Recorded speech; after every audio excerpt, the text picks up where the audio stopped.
Sejam bem-vindos ao nosso encontro. É com muita alegria e com muito carinho que eu desejo boas-vindas depois desse recesso a todos vocês catequizando de Crisma.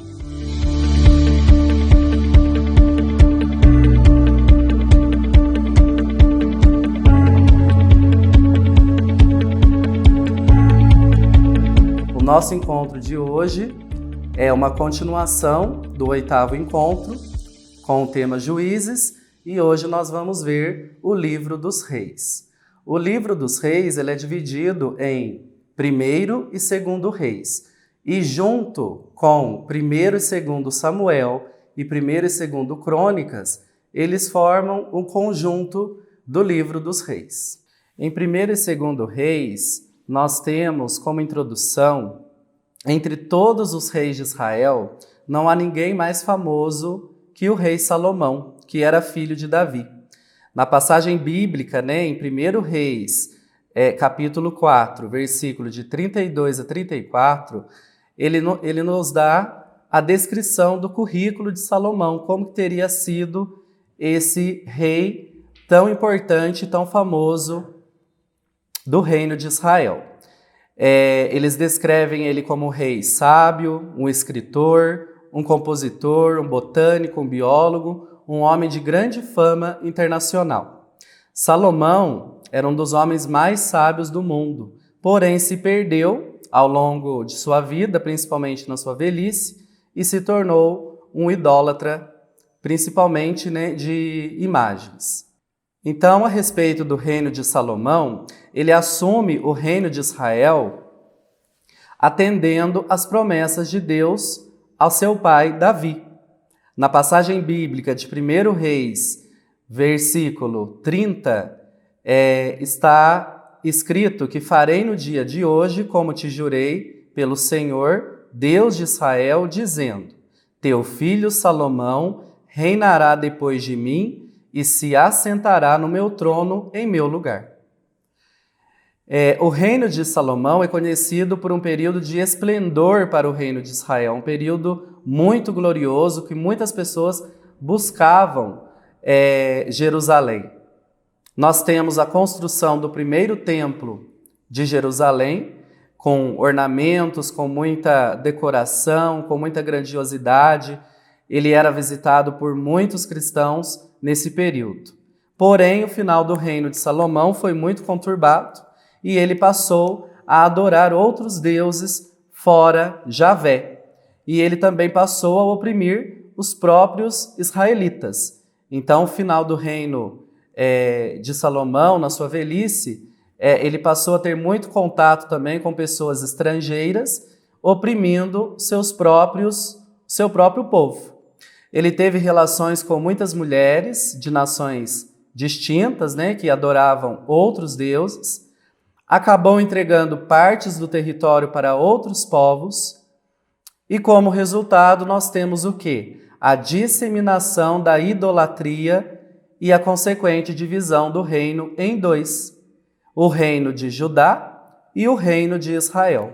Logo após Salomão, após a sua morte, acontecem várias brigas entre os irmãos pela sucessão do trono, quem que ficaria comandando o trono do reino de Israel.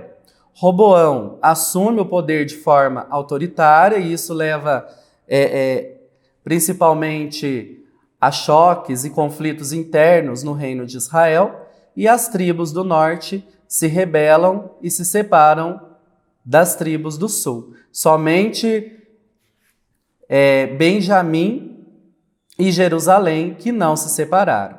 Então, o reino de Judá se localizava ao sul e o reino de Israel ao norte. Jeroboão assume o reino do norte. Então, uma visão panorâmica do livro, aqui eu trouxe para vocês algumas informações básicas. O autor, no caso, seria um historiador, o autor do livro dos Reis, datado de 970 a 560 a.C. O objetivo desse livro era descrever a história política do reino dividido, como que ficou a questão política, a questão religiosa, a questão dos hebreus quando o reino foi dividido. Como versículos-chave, nós temos em 1 Reis, no capítulo 13, o versículo 9, e em 2 Reis, capítulo 17, versículo 13. Aqui nós temos um mapa mostrando a confederação das tribos antes da divisão. Eram 12 tribos de Israel, quando eles retornaram para a Terra Prometida, e aí o reino passou a ser dividido em 12 tribos. No ano de 935 a.C., houve a cisão do povo de Israel, ou seja, a sua divisão devido aos seus conflitos internos, dividindo assim as 12 tribos em 2 reinos distintos.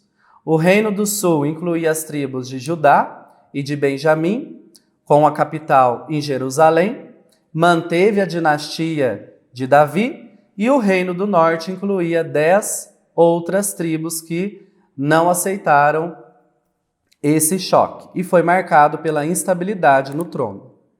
Aqui nós temos o Reino Unido.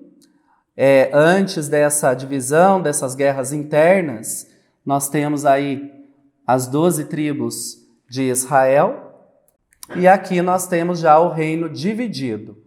Aqui vocês podem ver o Reino do Sul, com a capital em Jerusalém, e o Reino do Norte, bem maior, com capital em Samaria. Uma visão panorâmica dos reinos de Israel. Enquanto o reino unido, enquanto o povo era unido, existiram 2 dinastias, a dinastia de Saul e a dinastia de Davi. O reino do norte, houve 9 dinastias, e o reino do sul continuou a dinastia de Davi. Aqui nós temos alguns reis de Judá, os mais conhecidos, os mais importantes, que são citados na Bíblia: o rei Asa, o rei Josafá, o rei Joás, o rei Ezequias e o rei Josias. E aqui algumas passagens bíblicas a respeito de 2 reis, o rei Josias e o rei Ezequias. Em 2 Reis, capítulo 22, versículo 1 a 2, a Bíblia diz: tinha Josias 8 anos de idade quando começou a reinar, e reinou 31 anos em Jerusalém. Fez ele o que era reto perante o Senhor, andou em todo o caminho de Davi, seu pai, e não se desviou nem para a direita e nem para a esquerda. Então nós temos aí um exemplo de rei diferente de Salomão, seu antecessor. Salomão foi um rei que se perdeu, ao longo do caminho, se tornou uma pessoa idólatra, uma pessoa que não adorava apenas um Deus. Nós, enquanto cristãos em nossa vida, nós não devemos ser dessa forma. Nós devemos seguir os caminhos de Deus, seus ensinamentos e seus conselhos. Já em 2 Reis, capítulo 18, versículo 2 ao 5, tem a seguinte passagem sobre Ezequias. Tinha 25 anos ao se tornar rei, e reinou 29 anos em Jerusalém. Ezequias fez o que é correto aos olhos de Javé, seguindo em tudo a maneira de agir de seu pai Davi. Ezequias pôs sua confiança em Javé, Deus de Israel. Tanto antes como depois, não existiu nenhum rei em Judá que pudesse ser comparado a ele.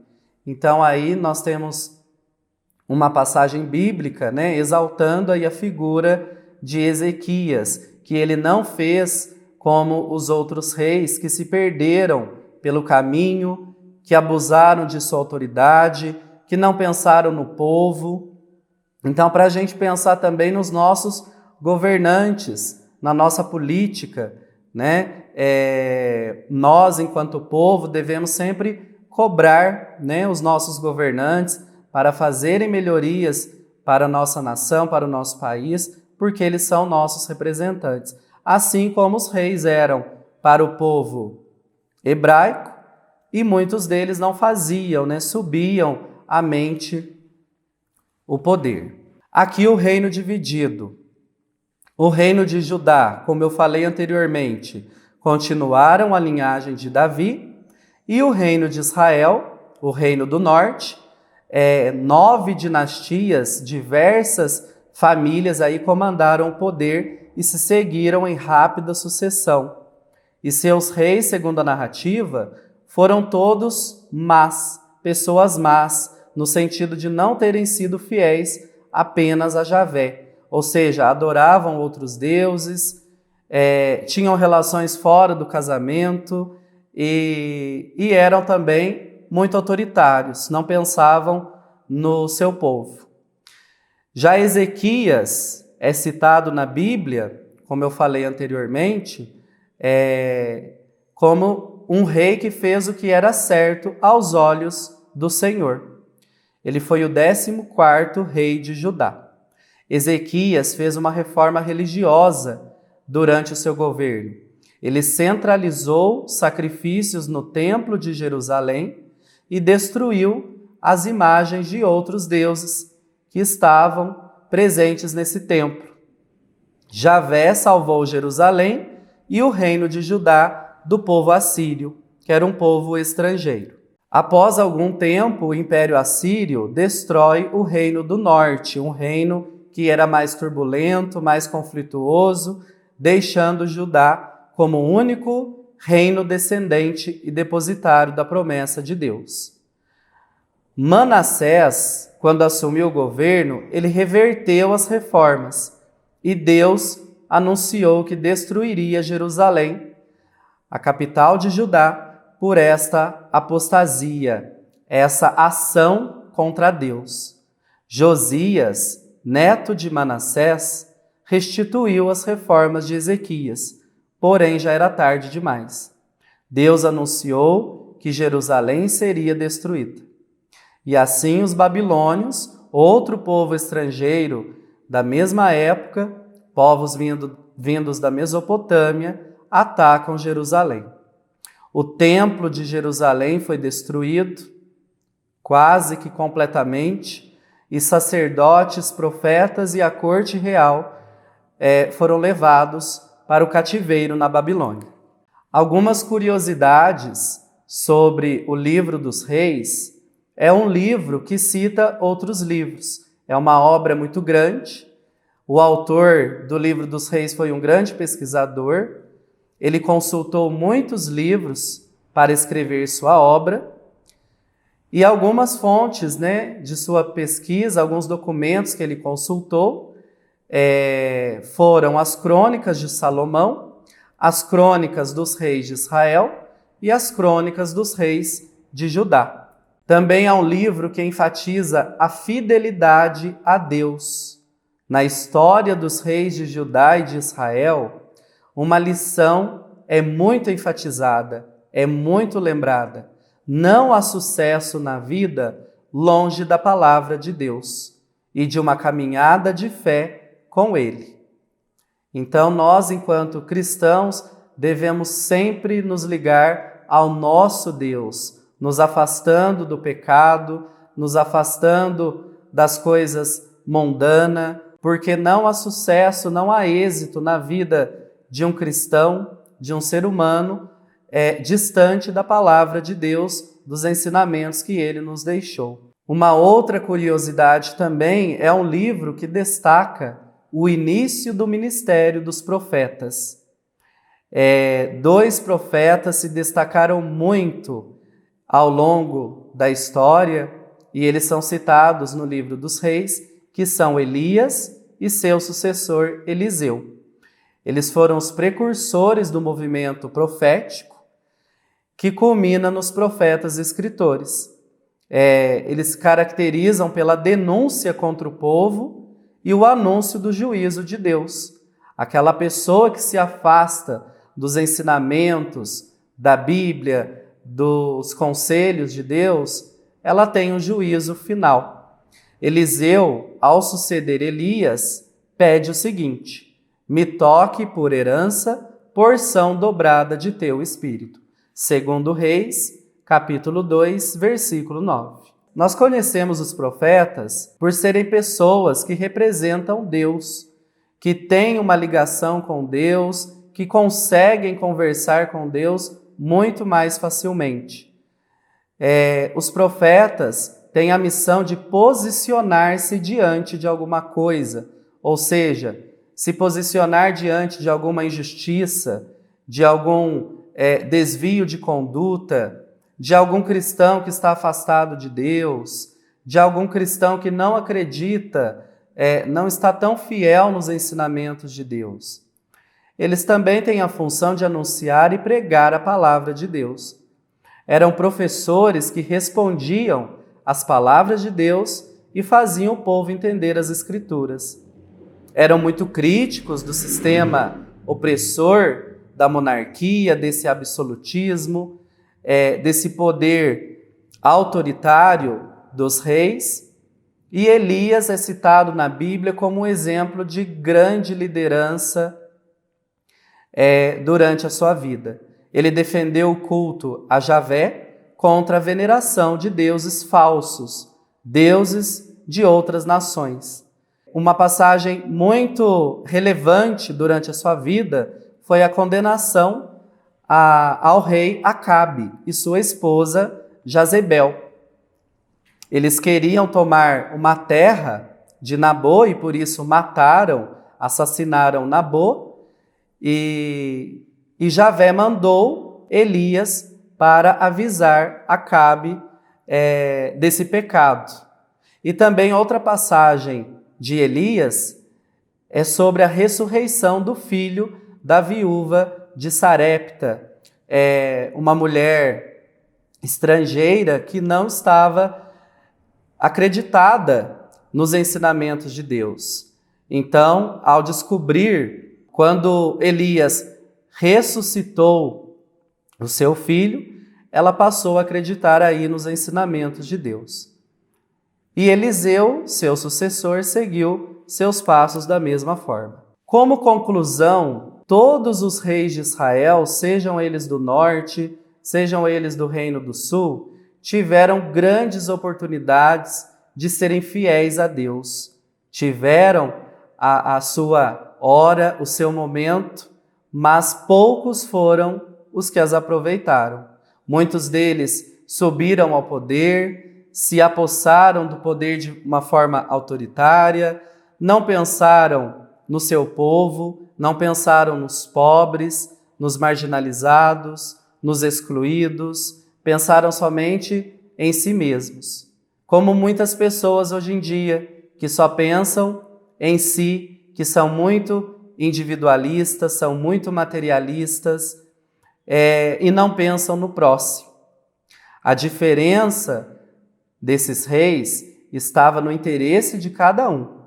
Diante de tantos reis, o padrão do rei Davi ainda deve ser seguido. Independente do que nós façamos, nós devemos sempre buscar o coração segundo o de Deus.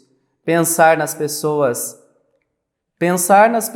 que Jesus pensava, nos pobres, nos excluídos, nas minorias, nos marginalizados, nos leprosos, nos doentes. Como lições do livro, nós temos também, em 1 Reis, tomar cuidado no que diz respeito às pessoas que nós nos associamos, às nossas associações próximas, aos nossos amigos, pois eles também podem ser nossos falsos amigos, ou seja, nossos inimigos, e também nos casamentos, como a história do rei Salomão, que suas mulheres fizeram o desacreditar em Deus, no Deus Javé. Deus é um só, e nós, enquanto cristãos, devemos seguir seus passos e seus ensinamentos. Em 2 Reis, nós temos como lição que Deus é contra toda forma de pecado, e quando nós o desobedecemos, nós podemos esperar a sua disciplina. Um pai amoroso corrige seus filhos para o seu próprio bem e para provar que realmente pertence a ele. A palavra de Deus nos guia como cristãos. É confiável e fala a verdade, assim como os profetas que eram os representantes aqui de Deus na terra. Nós devemos seguir seus ensinamentos. Sejamos profetas de Cristo. Eu agradeço a todos vocês por terem acompanhado esse encontro. Que Deus abençoe a cada um de vocês. Bons estudos e até a próxima.